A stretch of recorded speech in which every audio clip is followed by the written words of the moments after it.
A rough day for President Trump as his longtime personal lawyer goes to the clink for 3 years. What does this mean for the Trump presidency? Then, Coulter gets in trouble for telling the truth, as she usually does. Google helps Democrats win elections, and the government might shut down. I sure hope so. I'm Michael Knowles, and this is The Michael Knowles Show.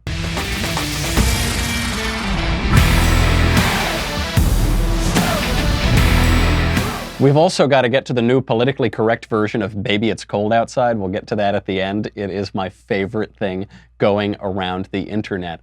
But first, let's make a little bit of money, honey. Let's talk about Protalis. With over 1 million happy, pain-free customers and a 97% success rate, Protalis insoles have changed the footwear industry and created a new level of expectation never seen before for comfortable all-day shoes. Protalis has helped over 1 million people experience relief. It's a unique technology. It's proven incredibly effective. There's an unconditional 90-day love them or your money back guarantee. You will not want your money back. They are absolutely great. I didn't realize this myself, but a lot of knee issues, hip issues, back issues, even upper body muscle tightness can stem from improper alignment, and that all begins at the foot. In fact, this is true for 80% of people. It might have been true for me. I love these insoles. Most footwear, even very expensive quality shoes, offer at most minimal support where the foot needs it most. These are different. What makes Protalis unique and different from anything else is they are engineered with the focus on biomechanics of your body. So it is engineered to support your body based on very basic body mechanics. Over 100,000 five-star reviews, positive reviews. This holiday season only, my listeners can save $20 per pair on any Protalis insole at Protalis.com when you enter podcast20 at checkout. That's one of the lowest prices of the year, exclusively for our loyal listeners. Shipping is free. If you buy 2 or more pairs, they will upgrade you to free expedited shipping. 90-day money-back guarantee, but you won't want it. Nothing to lose except for pain. Protalis.com, promo code podcast20 to save $20 per pair on any Protalis insole. Where I want to begin today, I don't want to begin with Michael Cohen going to the clink for 3 years. I don't want to begin with Coulter being right even. I don't even want to begin with the new politically correct version of Baby It's Cold Outside. I want to begin with a ridiculous canard that we keep hearing in the mainstream media, which is that Donald Trump is the reason why our political discourse is rude. Donald Trump is destroying our discourse. He's destroying the norms of our discourse. Other politicians would never speak the way Trump does. Other politicians would never pick the fights that Trump does. Other media figures would never BS. This started way before Donald Trump, and even the fights that we're seeing now are being picked by the left, and Trump is responding, and then when Trump responds, he gets yelled at, and the country's angry with him for starting the fight. He didn't start it, he's just responding. Case in point is Nancy Pelosi. You saw that wonderful Oval Office meeting yesterday where it was Chuck and Nancy and then President Trump and Mike Pence just shaking his head in pure misery thinking, how did I get here? What did I do wrong in my life that I'm sitting in this office right now? And so they had their little fight. So Nancy Pelosi comes out of that meeting, and this is what CNN reports she said. According to an aide in the room, Pelosi told colleagues behind closed doors that, quote, it's like a manhood thing for him, as if manhood could ever be associated with him. This wall thing. Discourse in this country is at such a wonderful level, isn't it? I share her sorrow that discourse has fallen to that level, but it's Nancy Pelosi who did it. It's Nancy Pelosi who's saying that Donald Trump only wants to build the wall because he's insecure about his manhood. Not because there are 3,000 illegal aliens pouring over our border every day. Not because we have record high levels of illegal immigration into this country. Not because illegal aliens access our welfare system at a much higher rate than native-born Americans, and we have a massive welfare system right now, and we have over $20 trillion in debt. We have a high debt-to-GDP ratio. Not because in certain areas illegal aliens commit a disproportionate share of violent crime. Not any of that. It's because of his manhood. Because Trump isn't a man, you see? Ha ha ha. And it's not just her. It's not just her who did it. You'll remember during the 2016 presidential primaries, Donald Trump he made a penis joke at a presidential debate, except he didn't. He's not the guy to bring it up. The first guy to make a penis joke at a presidential debate was Marco Rubio, who was making it about Trump. Do you remember? He said, Donald Trump has small hands, and you know what they say about small hands? And then Donald Trump responded to that, and he said, I'm doing just fine, thank you, my body's looking just fine. But it was Rubio who brought it up. It was not Donald Trump. Who started the bickering in the Oval Office yesterday? We played the clip. Trump was being very nice. He was playing relatively friendly in that Oval Office meeting. It was Nancy Pelosi who said, we don't want a government shutdown. We don't want a Trump shutdown. And he said, what was that? Come again? The Trump shutdown? And then she went after him. She's the one who broke that cordial meeting up. She's the one who tried to get her little line in. And who made the comment afterward? Nancy Pelosi. She's who did. And so I just don't want to hear it anymore. It's true that Donald Trump is better at doing insults than the left is. It's true that he's funnier at it and he gets more play, and obviously he's the president, so he just has more of a bully pulpit. But he's not the one who's starting this. This has been true throughout Trump's career. He gets critiqued for being mean or being brash or whatever, but he is always responding. Even with his big major fight against Rosie O'Donnell. Rosie O'Donnell went on television and said Donald Trump is bankrupt. He goes bankrupt all the time. And after she said that, Donald Trump unleashed the furies of hell on her for months at a time and called her fat and ugly and stupid and all of these awful things. But it was her who started it. And that's the same thing that's going on here. There's another irony, too, by the way, which is that Nate Silver, he's the pollster guy whose entire career is based on predicting that Barack Obama would win elections. And he tweeted out yesterday and said, the only reason that Republicans don't like Alexandria Ocasio-Cortez is her gender and her race.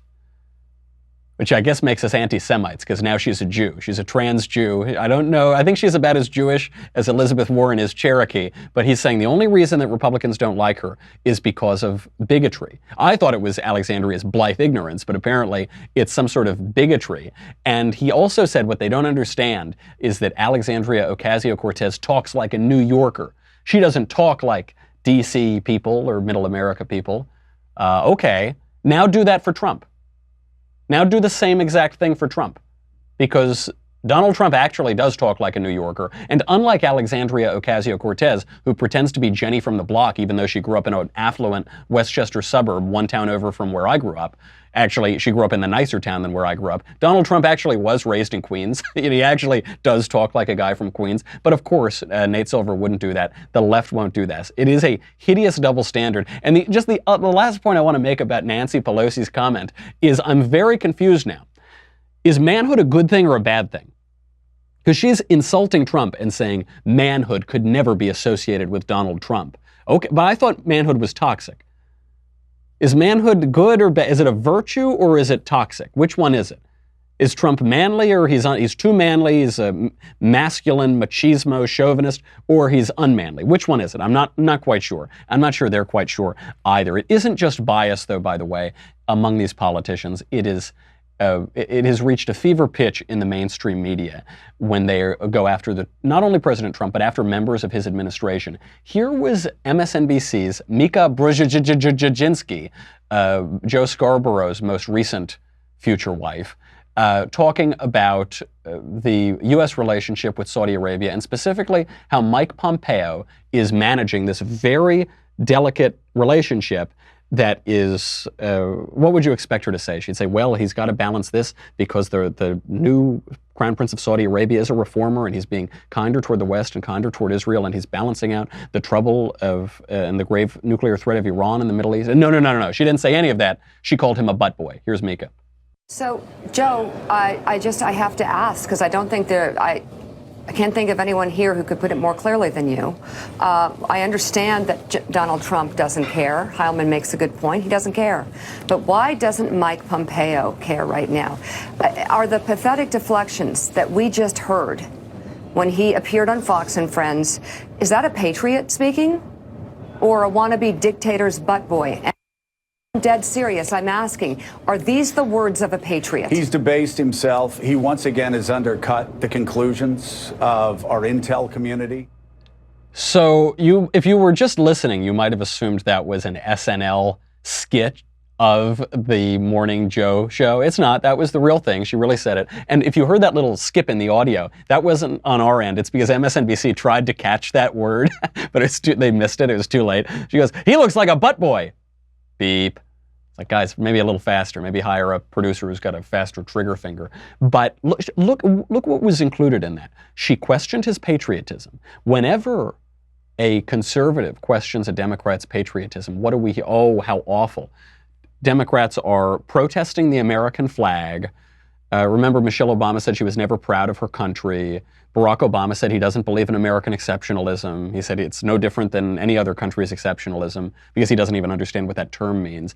And so when we question their patriotism, that's how dare you? How dare you? But then when you have the Secretary of State, Mike Pompeo, who is just trying to manage a very delicate situation and not blow up the whole Middle East, she says he's not patriotic and he's a butt boy, which raises another question. We were asked the question about Nancy Pelosi and Donald Trump's manhood. What is it? Is it good to be gay or is it bad to be gay? Is it ridiculous to be gay? Is it worthy of derision to be gay? Because when you use a term like butt boy, you're referring to gay sex. That's what she's referring to. So on the one hand, we're told that we're living in a culture that affirms homosexuality. It's okay to be gay. It's great to be gay. Paint the White House in rainbow colors. On the other hand, it's the left who is using gay slurs to make fun of their opponents. And okay, that's fine. I'm all for telling jokes about every group of people. That's just fine. But which one is it? Which is it? They can't give an answer to that. And it goes so much further. It goes to CNN. It goes to the heights of left-wing commentary and left-wing news. But first, before we can get to Don Lemon and Anderson Cooper, we have to make a little money and thank our advertiser at Brownells. Brownells is a big proponent and supporter of the Second Amendment. They have been for 80 years. What you should know about Brownells is they're online, and buying guns, ammo, accessories online is convenient. It's totally legal. A lot of new people are coming into the fold of firearm ownership. Young people, women, urbanites, they're taking an interest in firearms and self-protection. And I'll tell you, one thing I noticed in California, whenever I have an impulse to get a new gun or to get some new accessory, it's whenever they make it illegal. Whenever they say in 2 months it's going to be illegal, then all of us firearm enthusiasts rush out and we go buy it because you want to get grandfathered in. And a great way to do this is Brownells. It's the world's leading supplier of firearms, ammunition, firearm accessories, reloading components, and more. They offer an industry-exclusive, guaranteed forever warranty on all parts and accessories. They offer nearly 120,000 items, from new guns and ammo to nearly any gun part manageable. They have more than 5,500 partner FFL around the country to make your online gun purchase go smoothly. It's family-owned, veteran-owned, has been doing business in the country's heartland for 80 years. Don't forget about the gun guy or gal on your Christmas list, namely me. Send me great Brownells gift cards for Christmas. They make great stocking stuffers. Go to brownells.com. Put some freedom in your loved one's Christmas. Give the gift of freedom. It is, I can't wait. When I wake up on Christmas, I go to my stocking and I see a Brownells gift card. Have I made this clear that I want you to send me Brownells gift cards? All right, I think I've driven the point home. It's not just Mika Brzezinski. This goes all the way to CNN. The bias, some people lament the exposure of media bias. They say, I wish we had this objective media like they imagine that we used to have. We never had it. They just hid it before. Now they're not hiding it. And here is Don Lemon on CNN thanking God for Nancy Pelosi. I say that today because as I was laying, taking the Theraflu nighttime this morning, as I was laying in bed and this afternoon, and I saw this on television, and just objectively speaking, I was like, oh my gosh, Nancy Pelosi is a boss. I mean, she handled herself amazingly. A lot of people don't like Nancy Pelosi.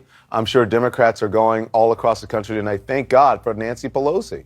He's sure, because he's a Democrat who said that last night, because she's amazing and she's a boss, just objectively speaking. We're not talking subjectively, we're just saying objectively.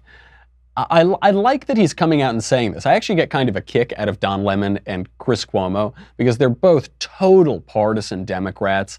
And, Don Lemon is way out there. I believe he was the guy at CNN speculating that the Malaysia airline that went missing was abducted by aliens. That's sort of the caliber of political analysis at CNN. And he goes out there and he says, yeah, I love Nancy Pelosi. She's amazing. She's a boss. Democrats are thanking God for Nancy Pelosi. I go on Fox and Friends about once or twice a week. And Fox and Friends gets dragged through the mud. All of Fox News gets dragged through the mud because they say, oh, it's Trump's Pravda. They're just cheerleaders for Donald Trump. They have a relationship with Donald Trump. First of all, that isn't true. Shepard Smith, one of their main news guys, is a liberal Democrat. Chris Wallace, who's there on Sundays on Fox, is a Democrat, I believe. They have a number of Democrat commentators who are or peppered throughout their shows. They have a wide variety of political thought. In the commentary, they lean right, obviously, but in the news, they don't. What's CNN's excuse? That was supposed to be a news program that we were watching, and they are actually cheering on Nancy Pelosi, thanking God for Nancy Pelosi, calling her objectively a boss and amazing. I don't begrudge them, but they're pretending to be something that they're not.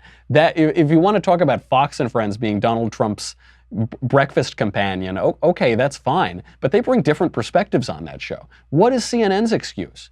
I never hear the left lamenting how CNN is nothing but a communication shop for Democrats. And it's not that this is a new thing. Again, it's not that Donald Trump started all of this. This has been going on for years. If you don't remember, back in those days before Donald Trump, when the news was objective and our political discourse was so elevated, here's CNN's Anderson Cooper putting that myth to rest. This happens to a minority party after it's lost a couple of bad elections, but they're searching for their voice. It's hard to talk when you're teabagging. David Gergen, appreciate it very much. Ellie Velshi as well. Thanks very much. Hard to talk when you're teabagging. So that's Anderson Cooper, who is gay, talking about teabagging, which, if you don't know what it is, don't Google it. You don't need to Google it, but it refers to gay sex. And this was years ago. This was long before Donald Trump. This was during the height of the Tea Party. You've got Mika Brzezinski talking about butt boys. And so it's also a selective outrage. Kevin Hart doesn't get to host the Oscars because he told a gay joke during a stand-up set 10 years ago. But ostensibly objective news presenters make gay comments regularly on CNN. Nobody says a thing. Imagine if a conservative said butt boy on Fox News or on the Daily Wire or on any other conservative outlet. Imagine what would happen. Imagine. Certainly they'd be kicked off Twitter. They'd probably be kicked off YouTube. They'd be kicked off of all of these platforms. But there's a double standard now. There's a double standard, and we only blame conservatives. We pretend that conservatives started. We pretend that Donald Trump starts the fights. He doesn't. He answers the fights. He doesn't start them. We pretend that right-wing political commentators start the fights. They don't. This has been going on for years and years, and we are simply answering back, and we should make no apologies for it. If the left wants to fix political discourse, be my guest. You started it, you're leading, you can fix it. But we're not going to unilaterally disarm. No chance, Buster.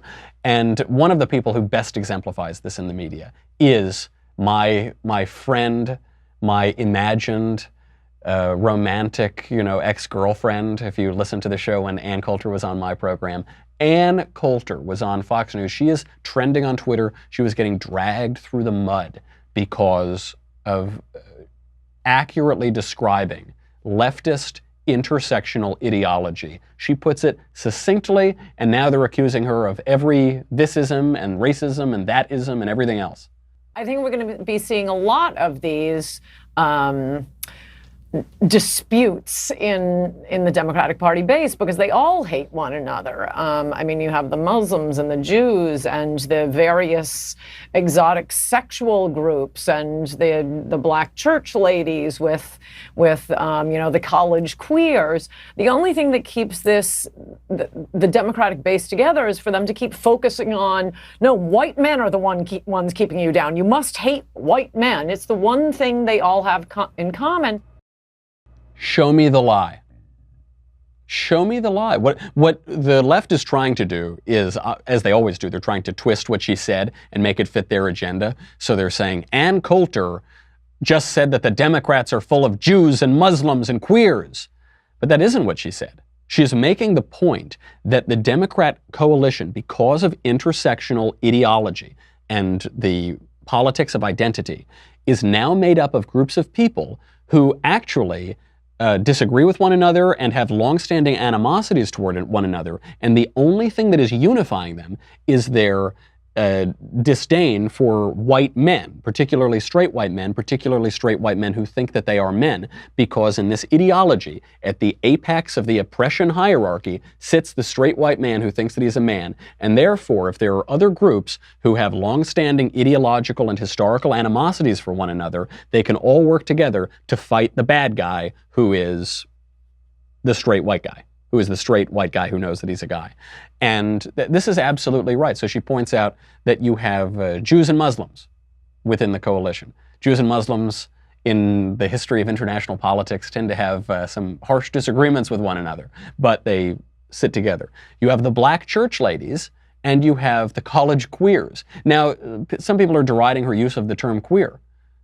Queer is now the term. This is a LGBTQ. There's a Q for queer. There are a couple Qs actually in the acronym. But queer is a term that has been embraced by people of, as she says, exotic sexualities. And so she's using the term that they themselves are using. And it is true. It doesn't make any sense that the black church lady, somebody who embraces at least a great deal of traditional Christian moral teaching, would ally with people who want to tear down traditional Christian moral teaching and who disagree with traditional Christian moral teaching, but they ally together because they are fed a lie that they are victims, that they are oppressed by this awful, evil, fantastical person called the straight white guy who thinks that he's a guy. This is true across the board, and it's why intersectional politics, identity politics, has been so successful. The left has always done this to some degree. They create class conflict or racial conflict, or they try to create gender conflict. They try to start a gender war, but that never works. There will never be a gender war because in the gender war, everybody is sleeping with the enemy, or almost everybody is sleeping with the enemy, so that's not going to last. But everyone else, they sow this division, and the best way that they can do it is to isolate a very specific person, the straight white guy who thinks he's a guy, and say that he's harming everybody, no evidence of that, of course, and everyone has to band up against him. This is why during Occupy Wall Street, they had their language of the 99% versus the 1%. It's very politically useful to get an entire lynch mob to mob up on a very small minority. I'm sure if they had thought of it, they would have made it the 99.9% against the 0.1%. That 0.1% doesn't stand a chance when you just look at the plain numbers. And so this is the point that Ann Coulter is making. She's observing it. And I hope that certain left-wing Democrats or people who have been taken in by intersectionality might listen to what she's saying, because what she's pointing out is they're being tricked, they're being used, they're having their rage ginned up by people who don't want to address the actual issues that these groups care about.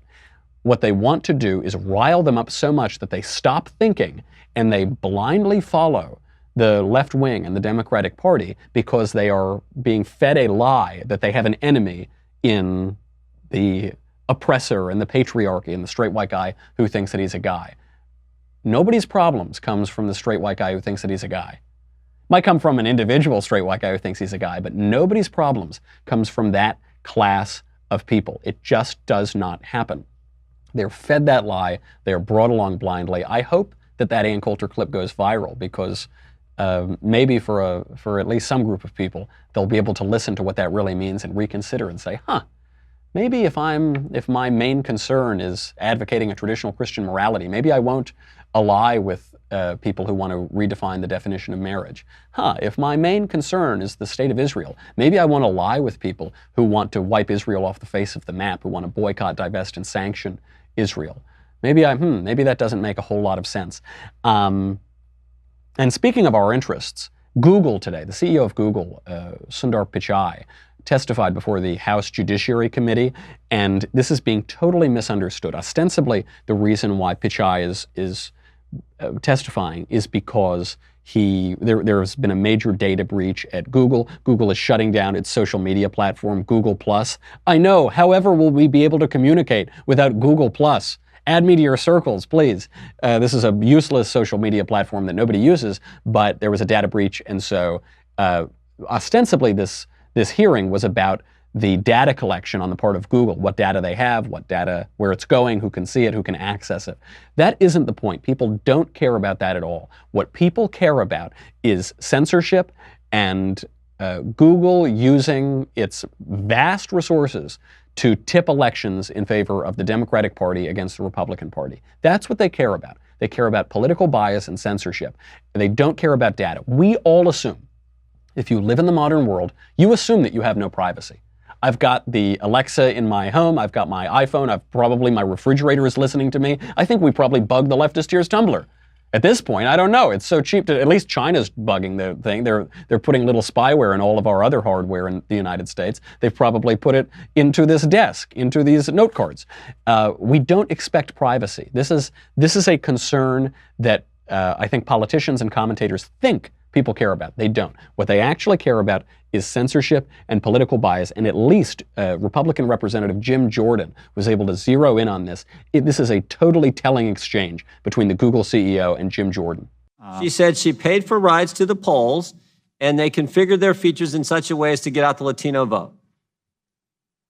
And look, I actually think that's all okay. But then there's 3 words at the end of each sentence that do cause me real concern. And those 3 words are, we push to get out the Latino vote with our features in key states. Now suddenly it gets political. We supported partners like Voto Latino to pay for rides to the polls in key states. Now that makes everything different. So I got really just one question for you. Why? Why did Google configure its features and pay for rides to the polls to get out the Latino vote only in key states? Congressman, as I said earlier, we found no evidence to substantiate those claims. Listen, what a remarkable answer. So, as Jim Jordan lays out, we have the woman who's the head of multicultural marketing admit that she did this, admit that she used Google's vast resources, some of the most plentiful resources in the entire history of the world, to get out the vote of a demographic that votes overwhelmingly for Democrats in key states. What makes them key states? Democrats have to win them. They could be swing states. They're trying to push it for Democrats. You've got the head of multicultural marketing, whatever that is, admitting this. You then have her referring to Sundar Pichai, the CEO, right there, praising her efforts. And he's asked about this, and he can't quite deny it. He doesn't want to lie before the entire country and before the House Judiciary Committee. So what he says is, well, we found no evidence. We found no evidence. Okay, how hard did you look? Because I found evidence just in what Jim Jordan read. There's the evidence. The head of multicultural marketing admits it, and you bragged about it. That's the evidence. We found no evidence. Okay.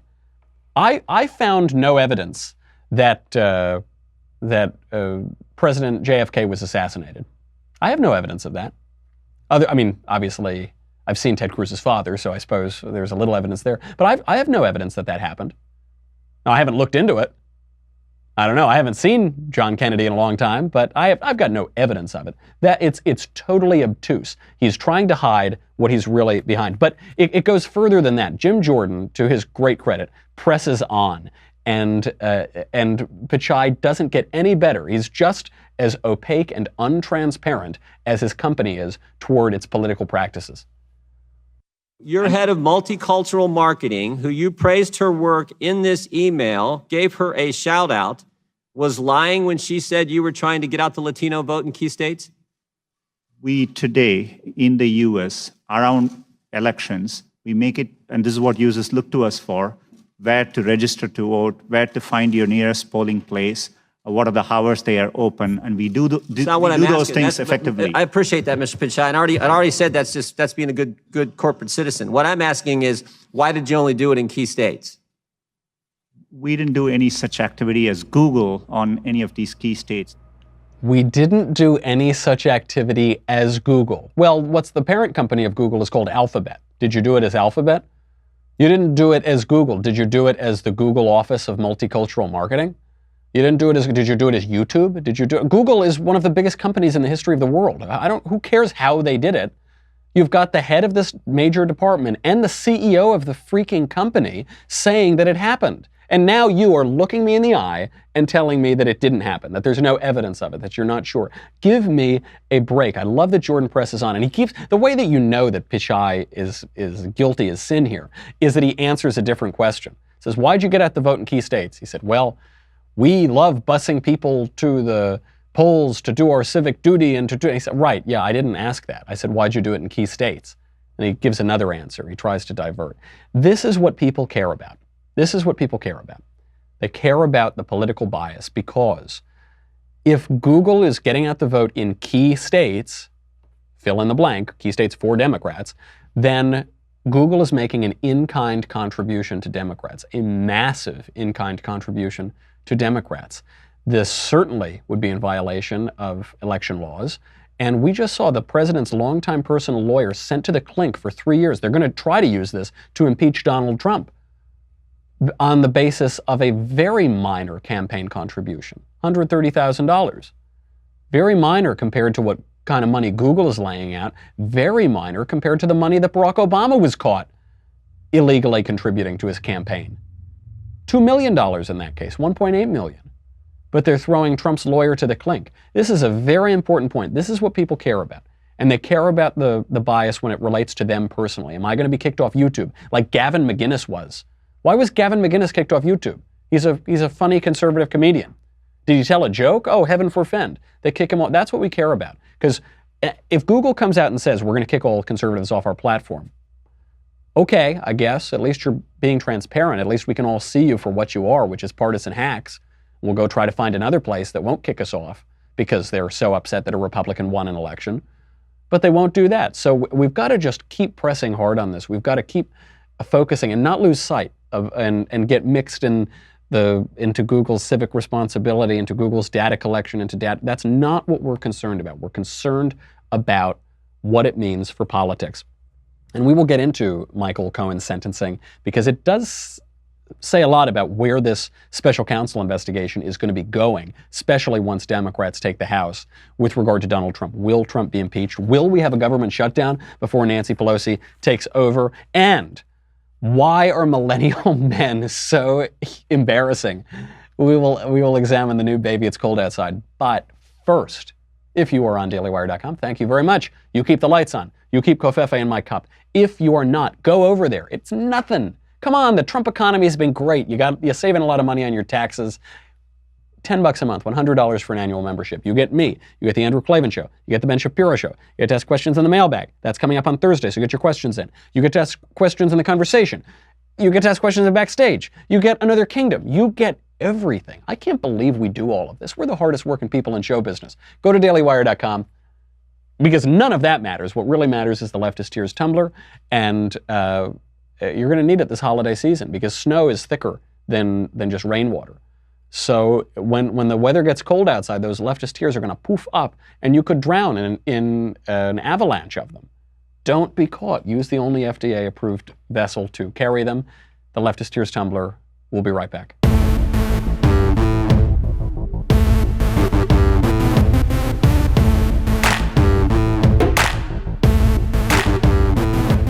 So Cohen goes to the clink for 3 years. Longtime lawyer to Donald Trump.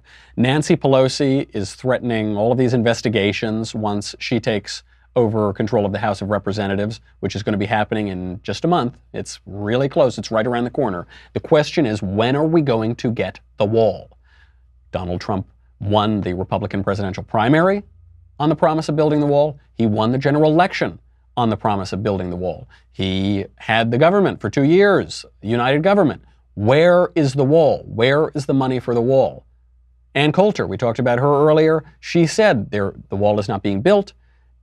If anyone thinks the wall is being built, they're suckers. Where is the wall? This is the showdown fight. And we'll know next Friday if the government is going to be shut down to get funding for the border wall. I think that President Trump is bluffing. Senator John Kennedy, Republican, thinks that he is not bluffing. Here's Kennedy on CNN. The issue here is, well, let me put it another way. I think we're going to have a shutdown. You do? And I do, and I think we're going to have a shutdown for two reasons. Number one, President Trump does not look to me like he was bluffing or is bluffing. And number two, I don't think Speaker Pelosi is going to agree to anything because she's worried about her speakership. And are you comfortable if there's a shutdown next Friday because over this border wall funding? No. Absolutely not. I mean, I think the American people look to us up here to try to make things work. And who gets blamed if there's a shutdown? Do you think that it's the president or Congress? As far as I'm concerned, if it's shut down, it's a pox on all of our houses. I don't know politically who's going to win or lose this. Who gets blamed? Who gets the credit? I'd love to. Can I take credit for it? Can I take responsibility? Shut it down. I would love to be the guy who shut down the government over the border wall. President Trump yesterday in that back and forth chess match with Chuck Schumer, he finally arrived at that position, which is the correct position. Own it. Take responsibility. It doesn't matter. The conventional wisdom is that people get blamed and it's going to hurt them at the elections if they shut down the government. No way. Shut it down. Shut it down.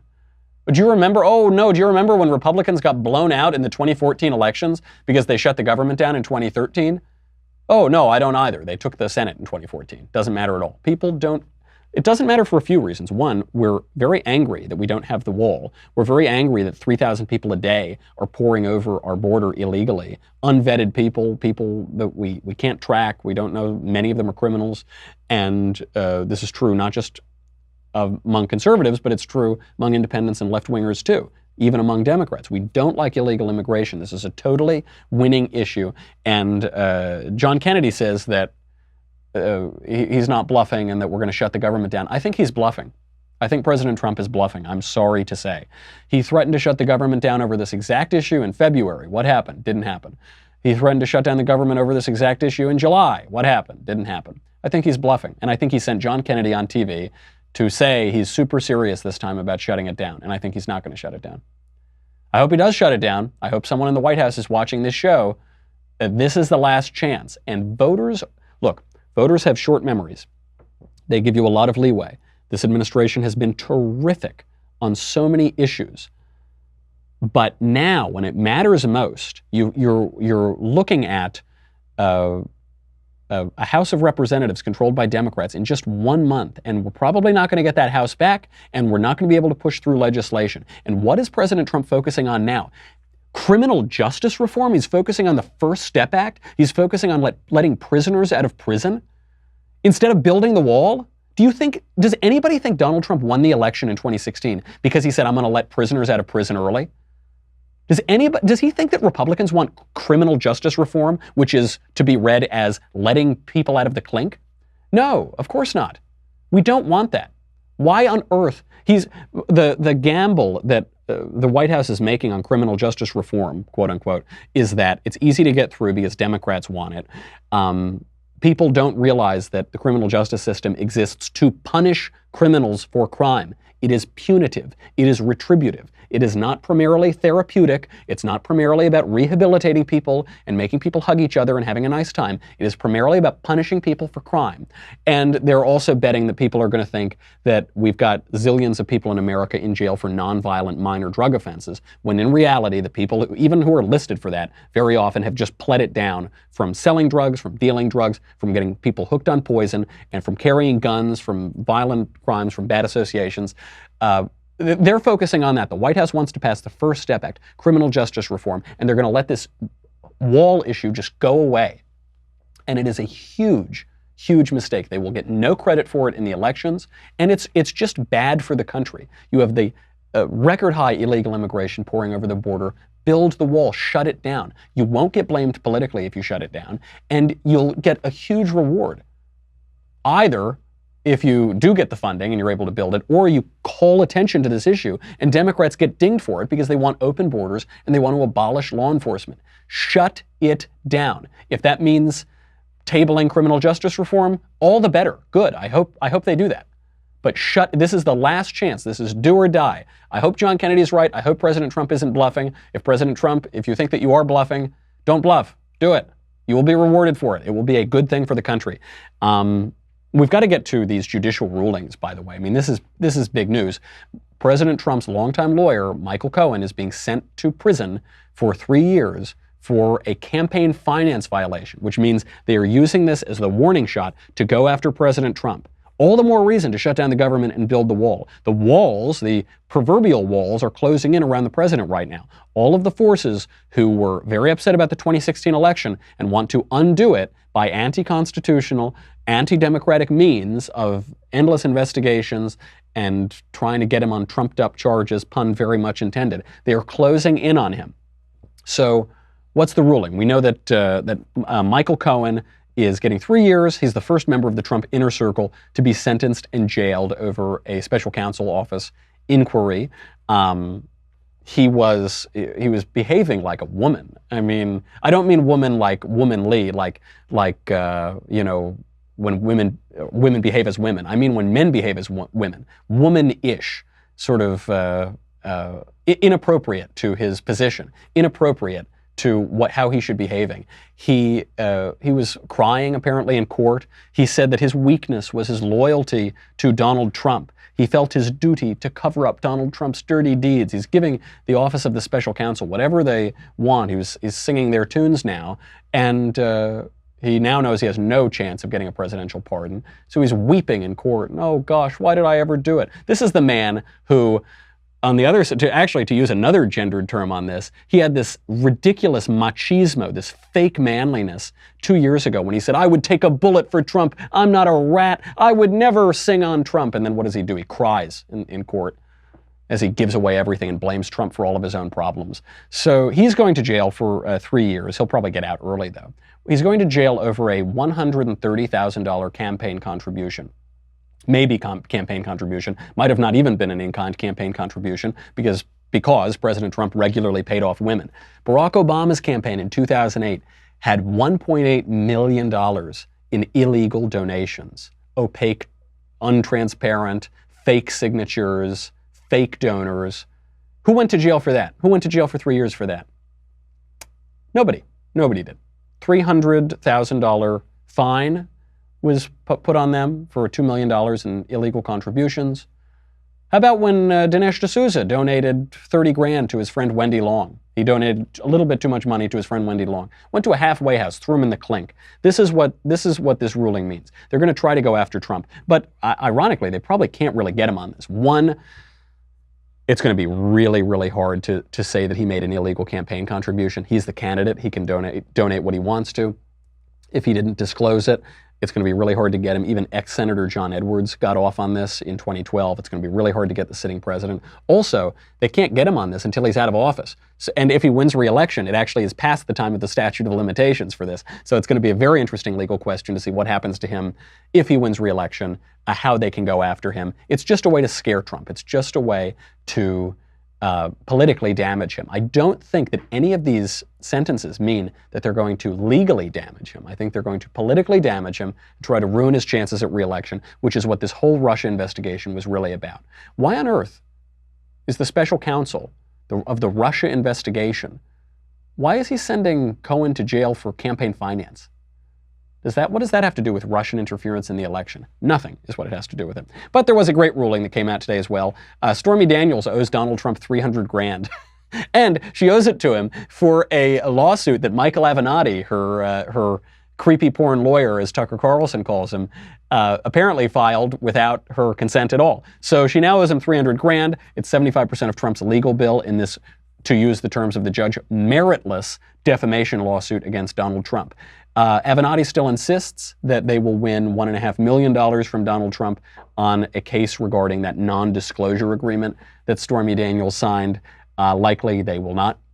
It's a very shaky case. So really tough day for Michael Avenatti and Stormy Daniels, but good. Make them pay up. It's outrageous that people get off the hook for these frivolous lawsuits, for these frivolous claims against Republican figures and conservative figures. So take them to the cleaners. And I hope Avenatti's got to pay it too.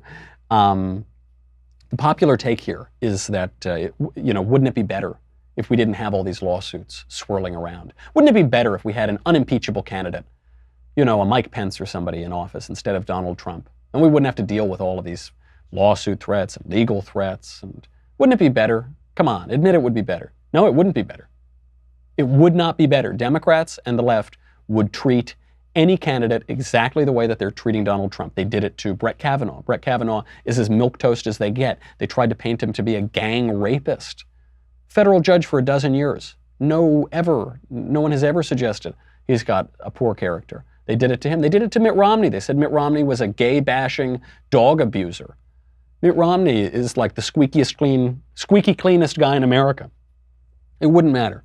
It wouldn't matter. It's a huge mistake for conservatives to say, well, Trump brought it on himself. Yeah, maybe he did, but they'd go after a guy who didn't bring it on himself too. It's exactly the same. Those are the judicial rulings. Before we go, we got to talk about Baby It's Cold Outside. There's a new Baby It's Cold Outside. This is from songwriters Lydia Liza and Josiah Lemansky, and they, quote, revised the lyrics to emphasize the importance of consent in sexual relationships. When I heard this, I thought it was a parody. I thought it was pretty funny. It was a parody of PC feminist culture. Come to find out, it's not. They really did it to make the song more culturally acceptable. If you haven't heard it, here it is. I really can't stay. Baby, I'm fine with that. I've got to go away. Baby, I'm cool with that. This evening has been hoping you get home so safe. very nice. I'm glad you had a real good time. My mother will start to worry. Call her so she knows that you're coming. And father will be pacing the floor. Better get your car home. So really I'd better scurry. Take your time.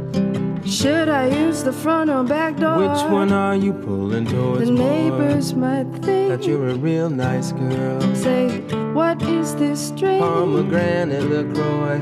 I wish I knew how. Maybe I'll help you to out. break this spell. I don't know what you're talking about. I ought to say no, no, no, you sir. reserve the right to say no. At least I'm gonna say that I tried. You reserve the right to say no. I really You reserve the right to say no. Not exactly Giacomo Casanova over there talking about pomegranate LaCroix and how she should text her mother and just go. The argument that the left is making is that the first song is about rape. But it's obviously not about rape. The woman wants to stay just as much as the man. She says many times that she can have another half a drink, or she can have another cigarette more. She is looking for excuses to get around the social mores that say that she should have modesty and virtue and not stick around with the guy and canoodle on the first date, but they both want to canoodle just as much. This has been twisted by the left, and so the answer right now is this awful clinical song. It's this awful clinical relationship between men and women where the man doesn't pursue the woman. It is now considered rape culture for a man to pursue a woman. There should never be any pursuance. If you try to kiss a woman, that can be called sexual assault under certain broad definitions of this. Is any woman rather attracted to that guy? Of course not. Not a single, no, I don't care how feminist you pretend to be, how left-wing, how I'm with her, whatever. Nobody is attracted to that guy.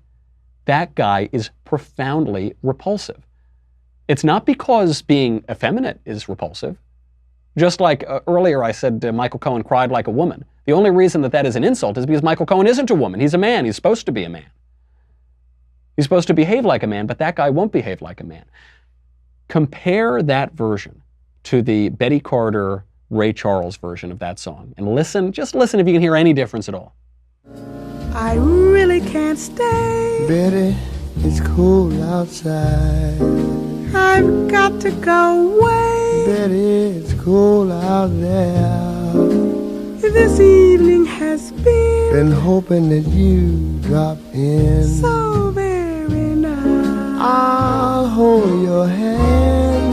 They're just like My ice. mother will start to worry. Beautiful, what's your hurry? And father will be pacing the Listen floor. to that fireplace. So really I'd better scurry. Beautiful, please don't hurry. Maybe just to have Why a don't drink. you put some records on while I pour? And the name.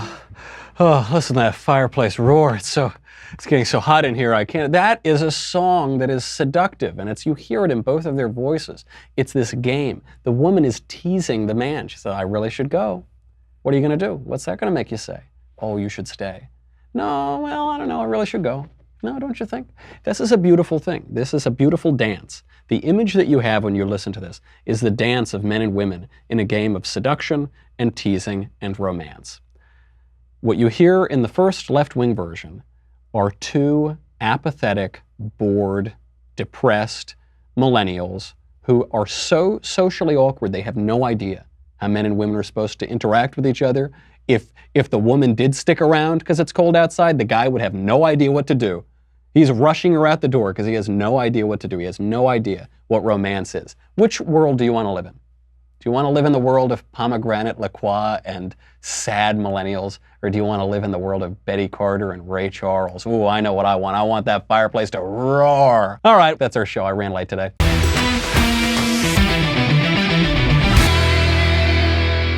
The Michael Knowles Show is produced by Senia Villarreal, executive producer Jeremy Boring, senior producer Jonathan Hay, our supervising producer Mathis Glover, and our technical producer is Austin Stevens.